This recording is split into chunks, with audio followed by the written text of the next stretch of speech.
Contract वाली बहू। नरेश की माँ अपने बेटे से मिलने दिल्ली आ रही है। इस बात का पता चलते ही नरेश के दिल में हलचल मच जाती है। नरेश अपनी माँ के स्वागत की तैयारी में लग जाता है। साथ ही उसे डर भी सताने लगता है कि उसकी माँ कहीं अपनी पुरानी जिद पर फिर से बैठ ना जाए। हे भगवान, इस बार बचा लो, अगले साल पक्का माँ की जिद पूरी कर दूंगा। तभी दरवाजे की घंटी बजती है। नरेश दरवाजा खोलता है तो सामने अपने मकान मालिक को देखकर हैरान हो जाता है, क्योंकि उनके साथ एक सुंदर सी लड़की भी थी। अब नमस्ते अंकल, कुछ काम था, मुझे बुला लेते। आपने क्यों कष्ट किया? अरे नहीं, इसमें कष्ट कैसा, मैं तो बस तुम्हें रीना से मिलवाने आया था। आज से रीना तुम्हारे साथ इसी फ्लैट में रहेगी।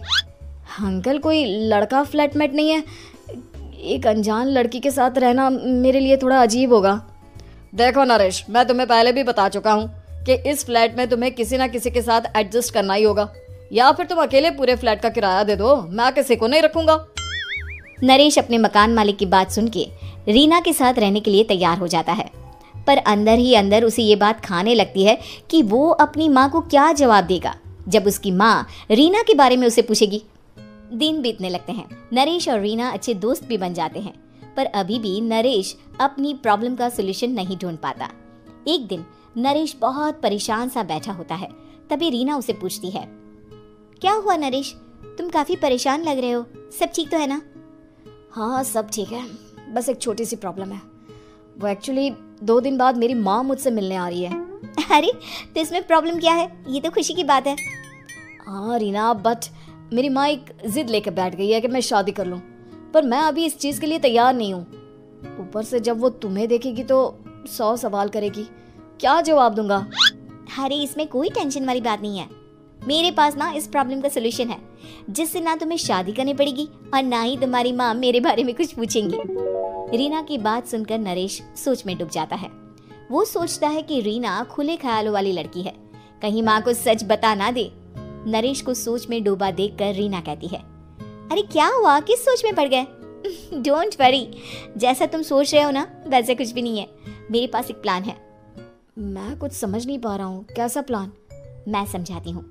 हम ना एक कॉन्ट्रैक्ट मैरिज कर लेते हैं। फिलहाल मेरे पास जॉब नहीं है, तो तुम इस रूम का किराया दे देना जब तक तुम्हारी माँ यहाँ रहेंगी, सिर्फ तब तक।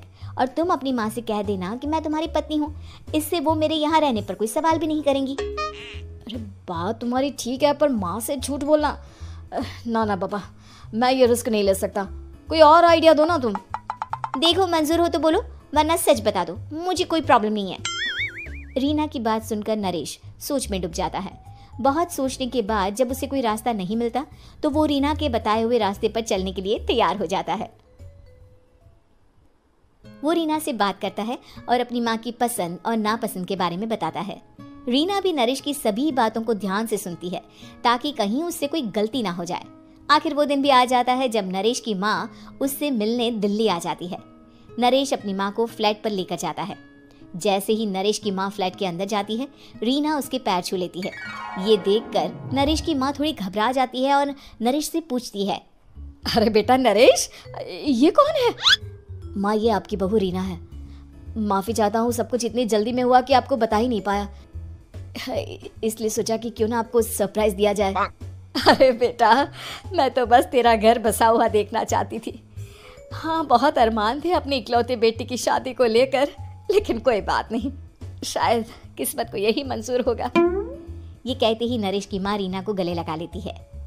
रीना बेटिया, मेरा बेटा ना थोड़ा नादान है, पर तुम काफी समझदार लगती हो, और मैं जानती हूँ कि तुम इसका बहुत अच्छे से ध्यान रखोगी। माँ, आप चिंता मत कीजिए, मैं सब संभाल लूंगी। नरेश की माँ अपने बहू और बेटे के साथ खुशी खुशी रहने लगती है। दिन बीतने लगते हैं। नरेश की माँ और रीना का रिश्ता बहुत मजबूत होता चला जाता है।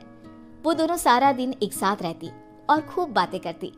इधर साथ रहते रहते नरेश और रीना भी एक दूसरे से प्यार करने लगते हैं। दोनों को इस बात का एहसास हो जाता है, फिर भी वो इस बात को छुपा कर ही रखते हैं। एक दिन नरेश की माँ और रीना शादी के बारे में बात करने लगते हैं। रीना बिटिया, ये तो नरेश ने मुझे बिना बताए शादी कर ली, वरना मैं तो अपनी इकलौती बेटी की शादी इतनी धूमधाम से करती कि सारी दुनिया देखती रह जाती। अच्छा माँ, आप ऐसा भी क्या करती नरेश और मेरी शादी में जो दुनिया देखती रह जाती? अरे बिटिया, एक माँ के अरमान तुम अभी नहीं समझोगी।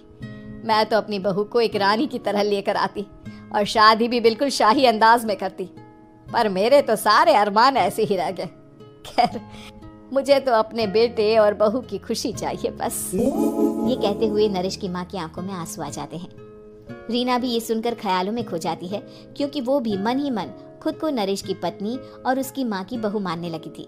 शाम को जब नरेश ऑफिस से घर आता है तो रीना खुद को रोक नहीं पाती और नरेश के सामने उसकी माँ को अपने और नरेश के रिश्ते का सारा सच बता देती है। रीना की बात सुनकर नरेश की माँ दोनों से बहुत नाराज हो जाती है और घर वापस जाने की बात करने लगती है। तुम दोनों ने मुझसे सच छुपाकर बहुत ठेस पहुंचाई है मुझे। अब तुम लोगों के साथ नहीं रहना चाहती मैं, कल ही वापस चली जाऊंगी अपने घर। माँ, मुझे माफ कर दो, ये सब मैंने रीना के कहने पर ही किया है, वरना मैं भी आपको कभी ठेस पहुंचाने के बारे में सोच भी नहीं सकता। हाँ माँ, हमने ये सिर्फ आपका दिल रखने के लिए किया, प्लीज हम दोनों को माफ कर दीजिए। तुम दोनों ने मेरे अरमानों के साथ खिलवाड़ किया है, और वैसे भी मुझे अपने बेटे के लिए एक अच्छी लड़की ढूंढनी है, इसलिए मेरा यहाँ से जाना ही बेहतर होगा। माँ की ये बात सुनकर रीना खुद को रोक नहीं पाती। माँ, क्या मैं आपके घर की बहू बनने लायक नहीं हूँ? रीना की बात सुनकर नरेश हैरान रह जाता है। नरेश की माँ भी कुछ समझ नहीं पाती। मैं कुछ समझी नहीं, आखिर तुम कहना क्या चाहती हो? माँ, मैं वो नरेश से बहुत प्यार करती हूँ और साथ ही साथ मैं आपको भी अपनी माँ मान बैठी हूँ। आज जब आपकी बातें सुनी तो खुद को रोक नहीं पाई, इसलिए सारा सच आपको बता दिया। रीना की बात सुनकर नरेश की माँ की आंखों में आंसू आ जाते हैं और वो अपने बेटे नरेश और रीना को गले लगा लेती है। मेरे घर की बहू तो सिर्फ रीना बिटिया ही बनेगी। मैं आज ही तुम दोनों की शादी की तारीख निकलवा दूंगी, बस एक बार तुम्हारे घर वाले मान जाए। उसी दिन रीना के माता पिता भी उनके फ्लैट पर आ जाते हैं। दोनों परिवार आपस में बैठकर बातें करते हैं और शादी के लिए राजी हो जाते हैं। रीना भी कॉन्ट्रैक्ट फाड़ देती है और कहती है, सही मायने में मैं अब बहू बनूंगी, अब तक तो सिर्फ कॉन्ट्रैक्ट वाली बहू थी। उम्मीद है कि आपको हमारी ये कहानी पसंद आई होगी। कृपया हमारे चैनल को सब्सक्राइब करें और सभी अपडेट्स के लिए बेल आइकन जरूर क्लिक करें। और हाँ, वीडियो लाइक और शेयर करना मत भूलिएगा। Bye bye.